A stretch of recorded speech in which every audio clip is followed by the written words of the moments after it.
Assalamualaikum warahmatullahi wabarakatuh. Halo anak-anak, apa kabar? Pertemuan kali ini kita akan melanjutkan pembahasan yang kemarin.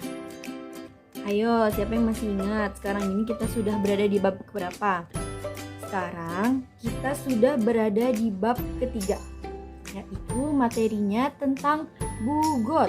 Nah, pasti pada bingung kan, bugot itu apa, seperti apa pengertiannya, lalu apa yang dimaksud dengan bugot sih Bu? Mari kita lihat dan mari kita pelajari sama-sama.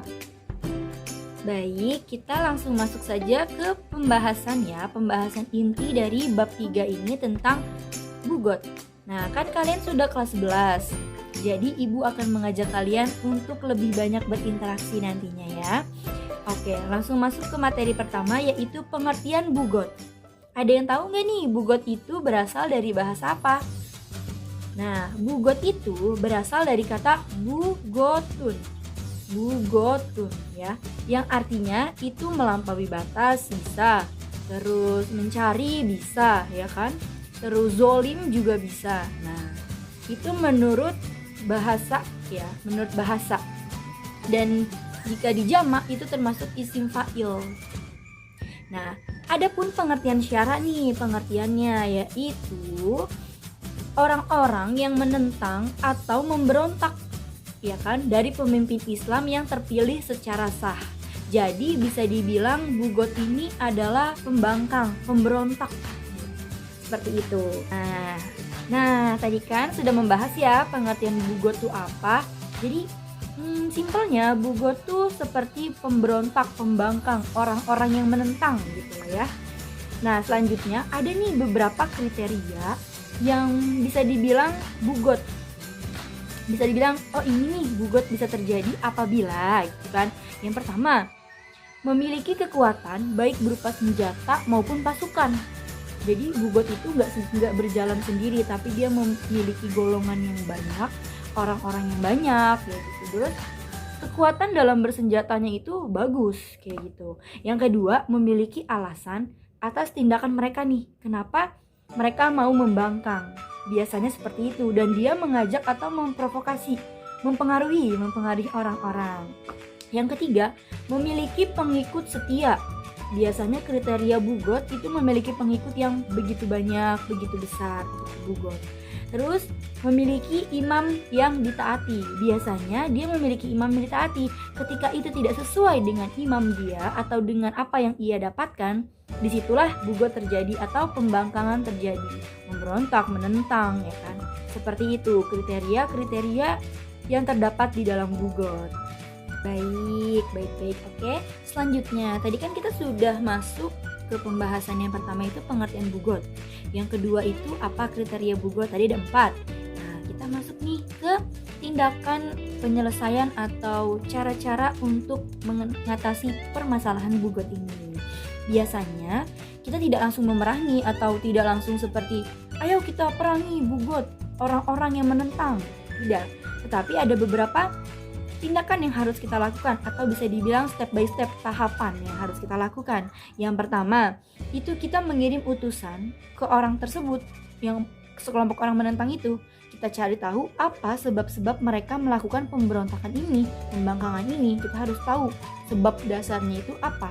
Yang kedua, jika memang cara yang pertama ini tidak berlaku atau tidak berhasil, maka kita lakukan cara yang kedua, yaitu dengan cara mengajak mereka, menasehatinya untuk kembali ke imam yang sah, yang sudah dipilih oleh masyarakat banyak.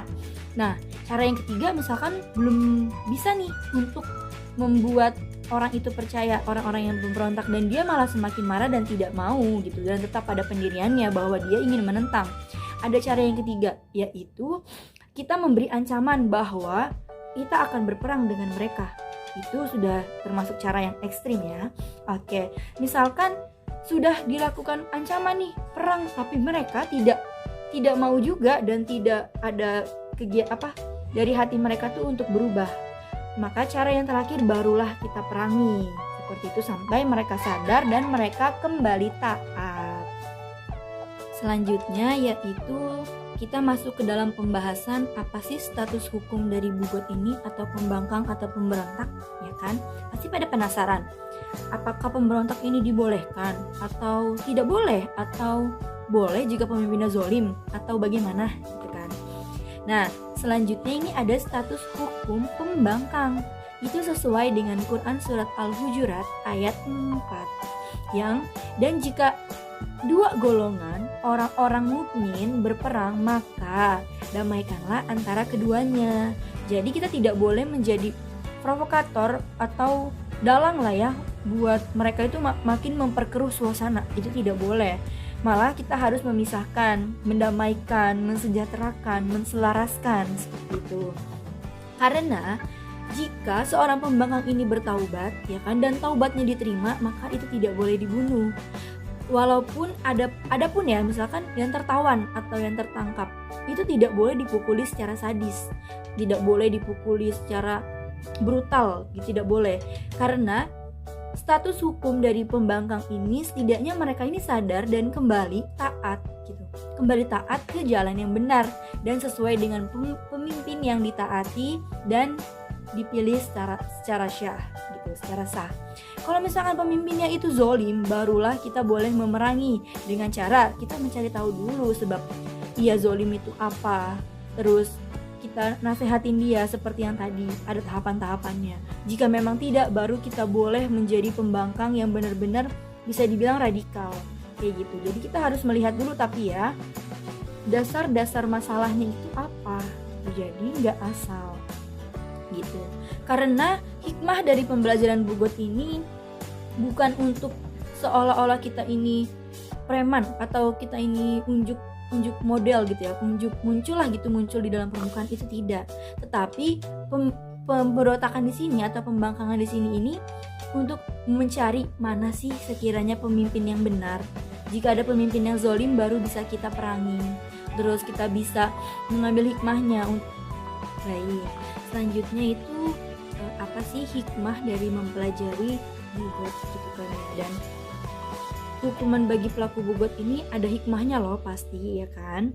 Nah, yang pertama itu seseorang atau kelompok organisasi akan memahami nih bahwa hukum Islam itu benar-benar melindungi negaranya agar menjadi negara yang damai, adil, tentram, seperti itu. Jadi, orang-orang yang menentang akan merasa bahwa sebenarnya kita ini saling merangkul. Cuma kalau jika kita lihat zaman sekarang gitu ya, kita relasikan dengan zaman sekarang, memang banyak hal-hal yang tidak bisa gitu ya, tidak bisa direalisasikan seperti perdamaian. Sekarang banyak sekali demo-demo ya jika dilihat, karena mungkin ada beberapa keresahan yang disampaikan dan itu tidak dijalankan dengan baik atau tidak didengarkan oleh pejabat-pejabat seperti itu. Nah, itu diperbolehkan untuk kita melakukan demonstrasi seperti itu. Jadi kita harus tahu dulu sebabnya itu apa gitu. Jadi nggak asal kita ini ikut-ikutan, nggak asal kita ayo kita demo pemimpin sekarang, pemerintahan sekarang, tidak seperti itu. Jadi hikmah yang bisa diambil, kita bisa berpikir secara mendasar, mencari tahu masalahnya, dan kita bisa mampu untuk menyelesaikan atau memberikan solusi yang tepat gitu. Jika misalkan sudah cara terakhir tidak bisa, barulah kita boleh berperang. Karena di dalam Quran surat Al-Hujurat tadi ayat 4 itu sudah dijelaskan ya kan, bahwa seorang bugot itu tidak boleh gitu. Jadi yang tertawan ataupun yang tidak tertawan ini tidak boleh diperlakukan secara brutal, secara sadis, itu tidak boleh seperti itu. Jadi kalau misalkan kita melanggar, bakal ada sesuatu hal yang itu merugikan orang banyak. Jadi sama-sama kita memperbaiki diri, sama-sama kita melakukan hal-hal yang baik untuk orang banyak agar negeri kita ini selalu damai, adil, dan tentram. Mungkin itu saja ya pembelajaran kali ini.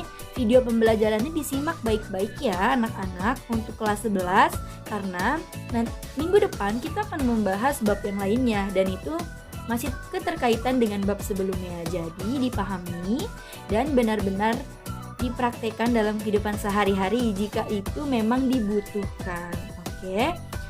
Kurang lebihnya mohon maaf, hanya itu yang Ibu bisa sampaikan. Billahi fisabilil haq, fastabiqul khairat. Wassalamualaikum warahmatullahi wabarakatuh.